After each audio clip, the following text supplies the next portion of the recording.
मम्मीला हॉस्पिटलला घेऊन आलोय हाताचा एक्स-रे काढायला. तर काय झालं तुम्हाला मी सांगतेच. म्हणलं चला आता दिवसभर आपल्या मेकअपचं कौतुक बाद झालं. मेकअप रिमूव्ह करून घेता येईल. आता इथं मेकअप रिमूव्ह करताना जेवढा पण टाईम सगळ्या चेहऱ्याचा मेकअप रिमूव्ह करायला लागला ना, त्याचा डबल टाईम फक्त लिपस्टिक रिमूव्ह करायला लागला. आणि मला मेकअप रिमूव्ह करून झाल्यावर असं वाटायला लागलं, की मेकअपपेक्षा आपण विदाऊट मेकअप नॅचरलच छान दिसतोय. तुम्हाला काय वाटतं विथ मेकअप और विदाऊट मेकअप माझा चेहरा व्यवस्थित दिसतोय?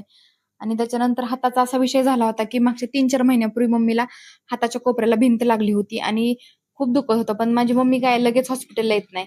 जेव्हा काय असं लागलं वगैरे असेल, काय होत असेल ना, तर ती त्या दुखण्याला थोडा टाईम अलाऊ करते, की "बाबा तू घरीच बरा हो, मी काय हॉस्पिटलला जात नसते." आणि शेवटी खूप व्हायला लागलं तेव्हा कुठं आम्ही हॉस्पिटलला जायचा विचार करतो. हॉस्पिटलला आल्यावर चेकअप वगैरे झालं. डॉक्टरने सांगितले, की "तुमची हाडं खूप ठिसूळ वगैरे झालेत. तुम्ही मेडिसिन घ्या, गोळ्यांचा कोर्स वगैरे करा, आहाराकडे लक्ष वगैरे द्या." असं काय.